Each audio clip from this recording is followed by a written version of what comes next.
Welcome back to the Poor Valley Princess Kitchen. I'm Beth Morgan, and today I am fulfilling a request of my son Luke to make a video on how to make soup beans. Soup beans is a pretty staple meal here in rural Appalachia. Lots of people make soup beans. Everybody has their own way that they make soup beans. And this is just the way that we make them here in the Morgan house. So come on along with me and let's make some soup beans. All right, first let's talk a little bit about beans. There are all kinds of different beans that you can use to make soup beans. Most people use pinto beans in this area. Most people use only pinto beans in this area. I, however, love these beans right here. These are called yellow eyes.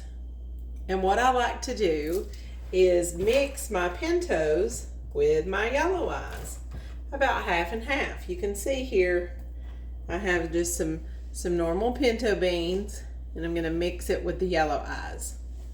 There is something about this mixture of beans that makes the most delicious pot of soup beans. So the first thing we're going to do is take our soup beans, our pinto beans, and our yellow eyes. We're going to wash them. Now I have no idea how many beans I've just put into that pot. I always just put about 1/4 of the amount of the pot, if that makes sense. Because of course, as beans soak up that water, they're going to swell and get big. But the first thing you're going to want to do is wash and clean your beans. Now, when I put them in this container, I go through and look for trash and rocks and things like that. So there's no trash or rocks, but these beans hadn't been washed yet. So I'm just going to wash my beans. And if you've never washed beans before, you can see as soon as the water hits them that all kinds of nastiness comes off of them. So always wash your beans. I've heard people say they just throw their beans straight in the pot. Yuck. Always wash your beans. Okay? Once you have all that yucky water drained out, you're going to fill up your pot as far as your Instapot tells you to fill it up. They all are different, but you should have a line on your Instapot telling you where. Now I'm using the Ninja, my favorite pressure cooker right now, and it's a little over halfway for the water. So I'm going to let that fill up, and I'll give you a little look here at the Ninja. So this is my Ninja Instapot, and well, I keep saying Instapot. It's a Ninja pressure cooker, and it's a Ninja air fryer. When you're using this lid, it is the air fryer. And when you're using this lid, it is the pressure cooker. And so I love this thing. It's 2 appliances in one. Is it huge and bulky and take us up a lot of space? Absolutely. But so would 2 separate appliances. So I'm tickled with this. I've got my air fryer and my pressure cooker in one. And I literally use this thing every single day that I cook. I love to cook fast, and this pressure cooker / air fryer Ninja helps me to do that. Looks like my water's ready, so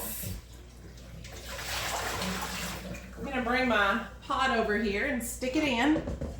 To this, I'm going to add about 1/4 cup of salt. Okay. Now you can add anything you want. You can add bacon, you can add fatback, you could add olive oil.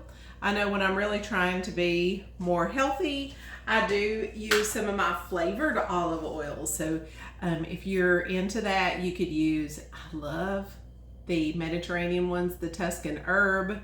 Some of the different oils are super good in your soup beans. You would just add the flavoring that you love.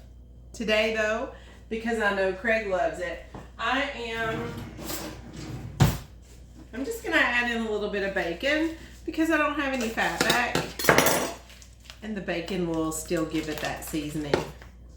I am out of bacon from any local sources, so I had to buy some bacon. We don't really eat a lot of bacon,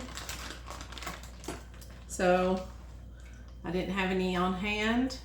I'm just gonna put the whole pack of bacon in my pot to help season the beans.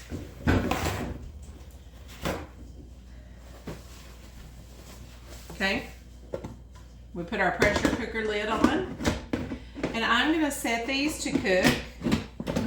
If I can get the lid on. I'm gonna set these to cook for 1 hour. Now, if I were using the crock pot, I would have gotten my beans out 12 hours ago and let them soak either in the crock pot bowl or in a bowl in the sink, because the beans need to, rehydrate or whatever. They need to soak up that water. However, when you're using a pressure cooker, you can skip that step. The pressure does it for you. So I'm going to set this at 1 hour on pressure, and hopefully at that point when I check them, they'll be good to go. Sometimes they need 30 more minutes, and if they do, that's fine. It's still a pretty quick dinner. So it's ready to go, and there we go. Now while my beans are cooking, I will warm up the oven. You can't have soup beans without having some cornbread. So I'm gonna make a pound of cornbread to go along with these soup beans. We'll have that with a little bit of chow chow from the garden, and it's gonna be so yummy. Let's go.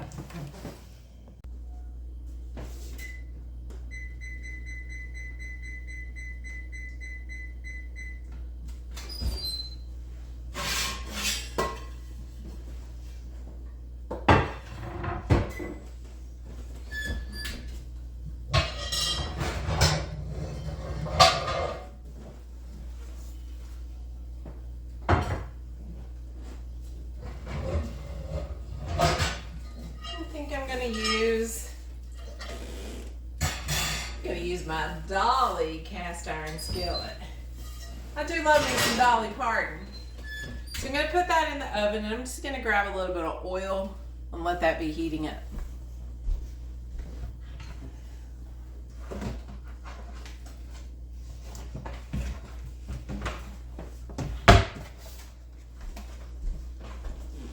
I'm just gonna put a dab of oil in the bottom of this skillet.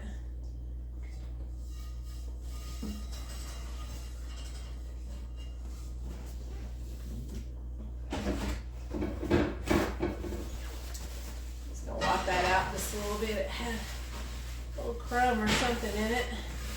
There we go. And now, a little oil on the bottom of the pan. I like to start with a heated cast iron pan. Some people like to make their cornbread with just a cold start. Me, I like the crispiness that it gives the edges of the bread when you start with a nice hot cast iron skillet. So that's what we're doing today. Now, let's mix up our mix. It is not hard to make a pound of cornbread. Here's what we're gonna do. I have this self-rising cornmeal mix. You could use White Lily, whatever. I'm going to use 2 cups of that cornmeal mix. To that, I'm gonna add a 1/4 cup of oil. It's vegetable oil. And then I'm going to go grab a cup of milk.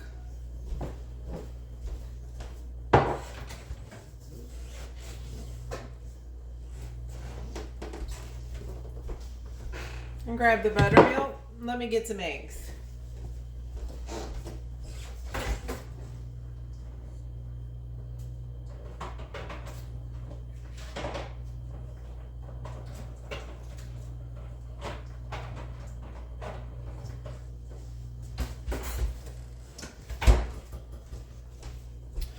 All right, I've got 2 eggs here and I'm gonna need a cup of buttermilk. So let me do the buttermilk first.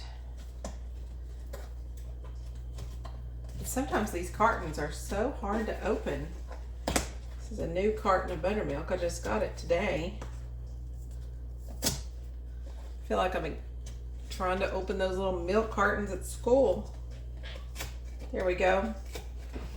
So we need 1 cup of buttermilk. And if you don't have buttermilk, sure, you can use just regular milk. I just love the texture that buttermilk gives to the cornbread. All right, let's give that a little stir.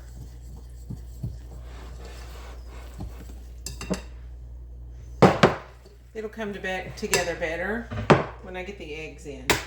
So let's do 2 eggs. We'll add those in. And let's stir that up.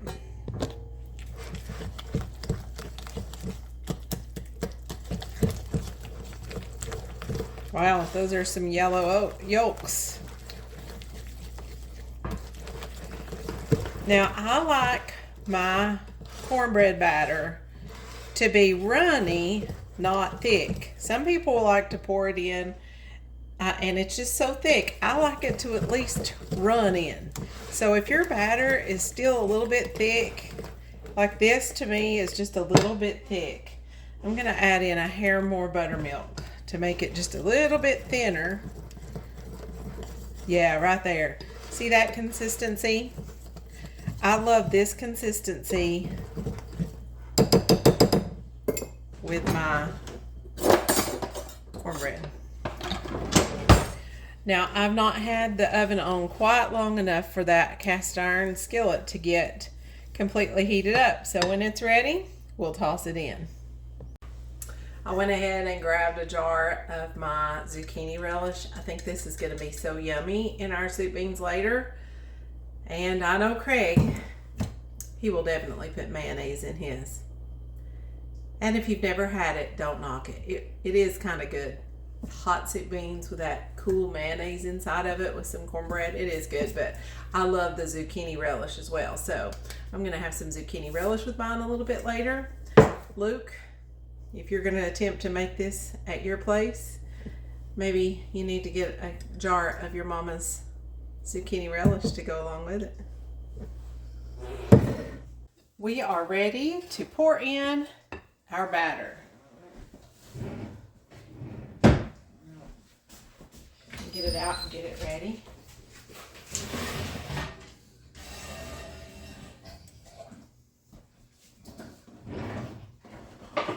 I'm going to go ahead and pull it out so you can see it really well.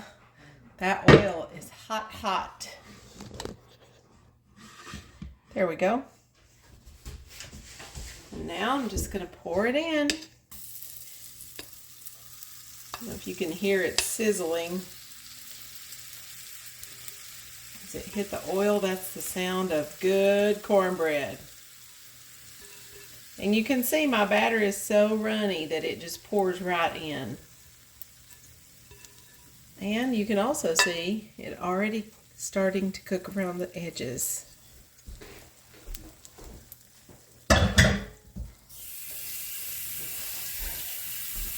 Now let's just grab this carefully and place it in the oven where it's going to cook at 425 degrees.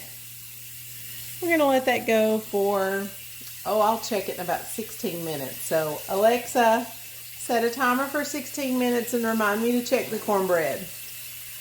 Whoever invented this Alexa in the kitchen was a genius. Here we go. I love that. It's a beautiful brown, golden brown on top. You can see the crinkle around the edges. And it pops right out of the pan, ready to go. And you can see, because I started with that hot pan, I've got that nice crust all the way around. This is my favorite way to have a little bit of cornbread. Now, since this little piece was off to the side, I think we better do the best part. It's yummy. So good.